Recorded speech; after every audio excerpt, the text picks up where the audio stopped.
जो पहला क्वेश्चन है, कह metal protected by the layer of its own oxide as. तो अपनी ऑक्साइड के लेयर से जो मेटल प्रोटेक्ट हो जाए वो एल्यूमिनियम है।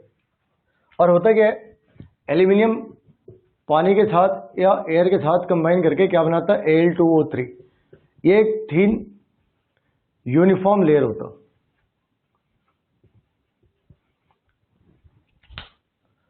एक थीन यूनिफॉर्म लेयर है विच protect the metal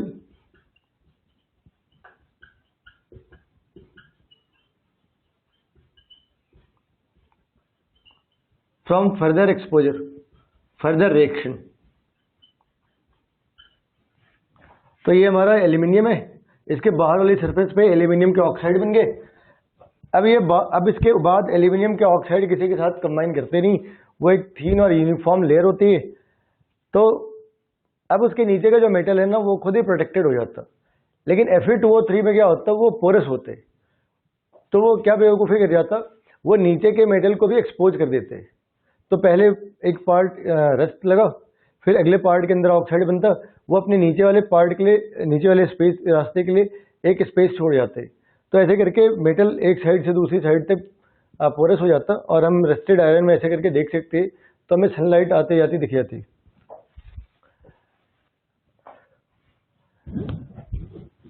When orthoboric acid is heated in the residue left edge, orthoboric acid या कोई भी एसिड को जब हम गर्म कर देते हैं, कोई भी एसिड को जब हम गर्म कर देते हैं, सपोज हमने HNO3 को गर्म करा, तो इसमें से पानी बाहर आना है, इससे पानी बाहर आना है, लेकिन यहाँ पे एक ही हाइड्रोजन है। तो हम क्या करते हैं, ऐसे दो मॉलिक्यूल लेते हैं, ऐसे दो मॉलिक्यूल लेते हैं किसके, HNO3 के, और यहाँ से पानी बाहर निकाल दो। तो ये पहले क्या बना, H2N2O6, यहाँ से H2O बाहर निकाल दो, क्या आंसर आएगा, N2O5। वैसे ही हमें यहाँ भी करना है, H3BO3, H3BO3।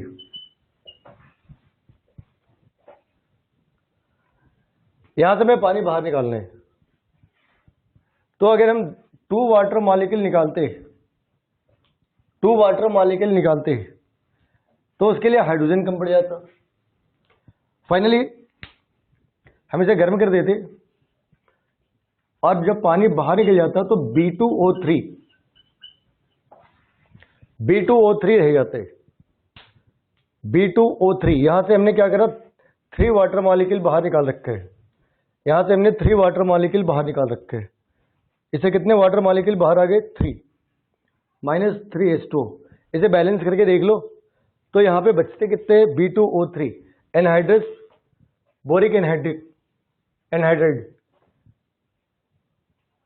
Aluminium when heated with carbon, अगर हम कार्बन के साथ एल्यूमिनियम को गर्म कर रहे हैं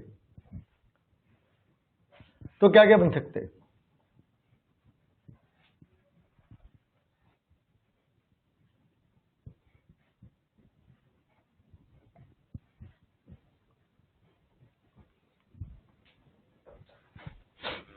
अगर हम नाइट्रोजन के एटमॉस्फेयर में एल्यूमिनियम और कार्बन को गर्म कर रहे हैं, तो aluminium is having higher affinity for nitrogen than carbon. तो वो पहले क्या बनाएगा, ये बनाएगा इस तरीके का कंपाउंड Al+CO।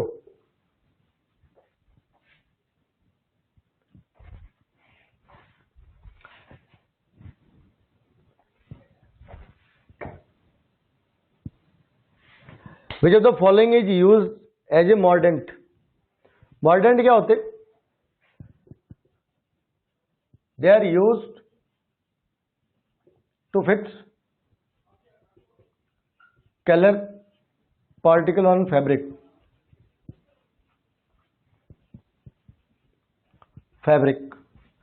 वो कलर पार्टिकल को फैब्रिक के साथ फिक्स करने में काम आते हैं। तो इस केस के अंदर में हम मेटल कैटायंस को यूज करते, क्योंकि वो एक साइड से कलर आयंस को पकड़ते और दूसरी साइड से फैब्रिक्स के ऊपर उनकी एक बॉन्ड होती है।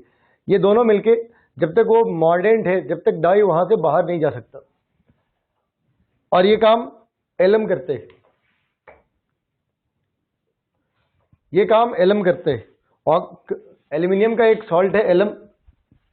एलम मीन्स अगर हम इसे पोटेशियम एलम लिखते हैं तो जनरली एलम का मतलब होता है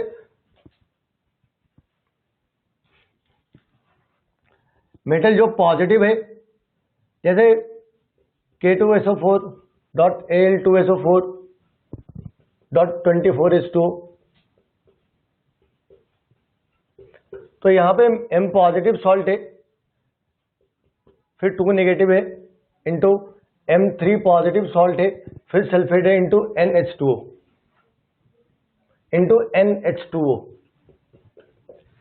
तो पॉजिटिव मेटल का मोनोवेलेंट मेटल का सल्फेट है, ट्राईवेलेंट मेटल का सल्फेट है, और n number of water molecule है। अगर हम पोटेशियम की बात कर ले तो यहाँ पे K2SO4.Al2SO4.24H2O इसका आंसर होते हैं। और ये जो सेविंग के बाद लगाते हैं ना, जो इसे हम फिटकरी कहते हैं, वो फिटकरी भी यही है, पोटेशियम।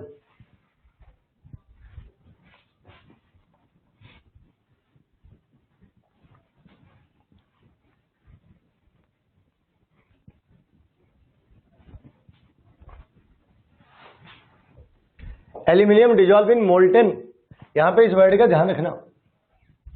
अगर एक्वस है तो आंसर होता है भी, तुम्हें थोड़ी देर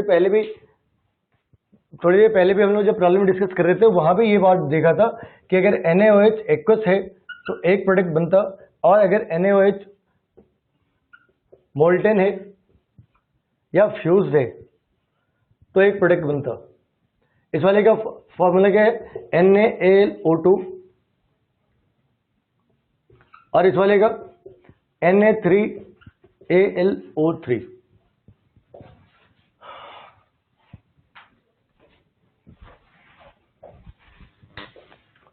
hybridisation of boron in diborane is, हमें ऐसा लगता है कि BH3, अगर हमने लिखा BH3 तो शायद हम इसकी हाइब्रिडाइजेशन लिख दें sp2, और ये गलत है क्योंकि वो BH3 के फॉर्म में एग्जिस्ट ही नहीं करता। ये तो एग्जिस्ट करता है BBHH।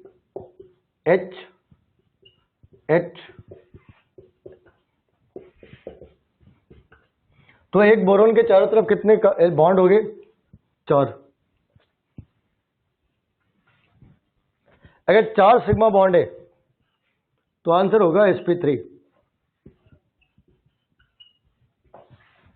4 सिग्मा बॉन्ड है तो आंसर होगा sp3। इसके अंदर ये 2 इक्वेटोरियल बॉन्ड्स हैं,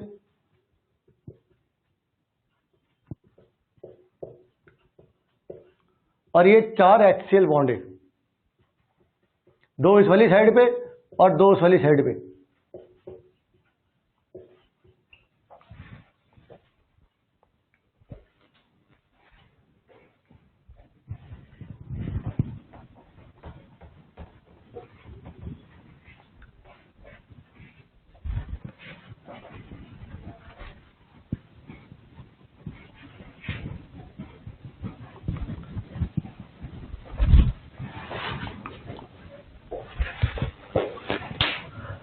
IUPAC नेम ऑफ K3AlC2O4 3, यानी कि इस वाली पार्ट को अगर हम बाहर निकाल दें, तो ये पॉजिटिव और ये नेगेटिव आते हैं, यानी कि ये एनायनिक कॉम्प्लेक्स है। It's a anionic complex. और अगर ये एनायनिक कॉम्प्लेक्स है तो इसके नाम के साथ क्या आएगा? ATE। तो पहले हम देख लेते हैं कौन से नाम के अंदर ATE लिखा है। तो ATE लिखा है B और D के अंदर, यानी A और C तो पहले ही गलत हो गए। यहाँ पे एल्यूमिनियम के साथ नहीं लिख सकता, यहाँ पे एल्यूमिनियम के साथ लिखना था, ऑक्जेलेट के साथ लगा रखा है। और अगर बहुत ज़्यादा मेहनत ना करे तो आंसर है B, क्योंकि एल्यूमिनियम कभी 4 हो ही नहीं सकता। अब एक बार वापस देख लेते हैं कि वो सही भी है या नहीं है। इसके आगे क्या है? पोटेशियम। तो यहाँ पे पोटेशियम लिखा, डाई ट्राई टेट्रा ब्रैकेट के पहले या ब्रैकेट के बाद नहीं लिखते, तो इसलिए यहाँ पे कोई डाई ट्राई टेट्रा नहीं आना। कितने ऑक्जेलेट है? 3। तो यहाँ पे अगर ट्रेस लिखा होता तो भी सही था, वो ज़्यादा सही होता, क्योंकि ऑक्जेलेट जो है वो एक बाइडेंटेट लिगेंड है, it can form A chelate. तो मोनोडेंटेट के लिए हम ट्राई लिखते हैं, लेकिन यहाँ पे ऑप्शन के अंदर ही लिख रखा है ट्राई, तो इसलिए चलो ठीक है चलते हैं। तो ट्राई ऑक्जिलेटो एलिमिनेट 3, इस वाले में क्या करा उन्होंने, इस वाले में ऑक्सीजन स्टेट गलत कर दी, बाकी दो के तो नाम ही गलत है।